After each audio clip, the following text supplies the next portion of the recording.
रहस्यमयी रात और गुप्तचरों की टोली। गांव चंदनपुर में एक पुरानी हवेली थी जिसे सब काली हवेली कहते थे। कहते हैं कि वहां रात को अजीब रोशनी दिखती है और डरावनी आवाजें आती हैं। बच्चों को उस हवेली के पास जाने से मना किया जाता था। एक रात गांव के चौकीदार रामू काका ने बताया कि उन्होंने हवेली के पास किसी की परछाई देखी। अगली सुबह गांव के मंदिर से सोने का एक प्राचीन मुकुट गायब हो गया। यह मुकुट गांव की सबसे अनमोल चीज थी और कहा जाता था कि यह मुकुट किसी खजाने का रास्ता बताता है। 14 साल की जिया, 13 साल का आरव और 12 साल का कबीर तीनों सबसे अच्छे दोस्त थे। उन्हें रहस्यों को सुलझाने का बहुत शौक था। जब उन्होंने मुकुट के गायब होने के बारे में सुना तो उन्होंने इसे सुलझाने की ठानी। जिया ने देखा कि हवेली के पास एक चमचमाता सिक्का पड़ा था। सिक्के पर अजीब चिन्ह बना हुआ था। आरव ने अपनी पुरानी किताबों में उस चिन्ह को ढूंढा और पता चला कि वह एक गुप्त संगठन का निशान था। रात को तीनों ने हवेली में जाने का प्लान बनाया। हवेली में घुसते ही उन्हें एक गुप्त दरवाजा मिला जो खुद ब खुद खुल गया।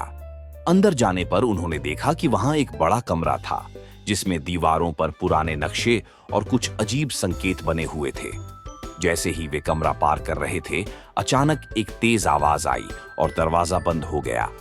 तीनों को लगा कि अब वे फंस गए हैं, लेकिन तभी जिया ने देखा कि एक दीवार में एक छुपा हुआ बटन था।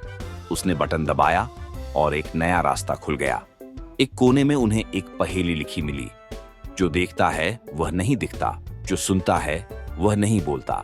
अगर इसका जवाब पता है तो मुकुट का रास्ता तुम्हारे सामने खुलेगा। कबीर ने फट से जवाब दिया, परछाई। तभी एक और दरवाजा खुला, लेकिन अचानक से कमरे में अंधेरा छा गया।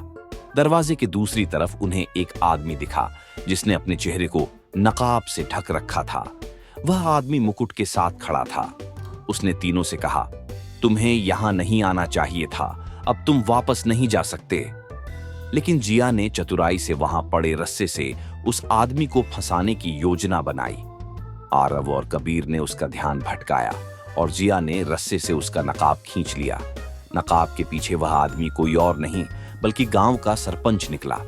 वह हवेली का डर फैलाकर खजाना चुराना चाहता था। लेकिन तभी सरपंच ने एक और चौंकाने वाली बात कही, तुम समझ नहीं रहे हो, यह मुकुट सिर्फ खजाना नहीं दिखाता, यह उस गुप्त दरवाजे का चाबी है जिसे खोलने पर गांव का सबसे बड़ा राज सामने आएगा। ये सुनकर तीनों को और भी हैरानी हुई। सरपंच ने बताया कि वह खुद एक प्राचीन गुप्त संगठन का सदस्य है जिसका उद्देश्य गांव के खजाने को दुनिया से छुपाना था। सरपंच ने मुकुट को सही जगह पर रखा और एक छुपा हुआ दरवाजा खुल गया। अंदर एक गहरी सुरंग थी जो एक और बड़े खजाने की ओर जाती थी। लेकिन तीनों ने महसूस किया कि उनका असली लक्ष्य उस खजाने को सुरक्षित रखना था ताकि कोई उसका गलत इस्तेमाल न कर सके। तीनों दोस्तों ने खजाने को छुपा दिया और सरपंच को पुलिस के हवाले कर दिया। उन्होंने इस राज को हमेशा के लिए सुरक्षित रखा। गांव के लोग जिया, आरव और कबीर की बहादुरी की सराहना करने लगे।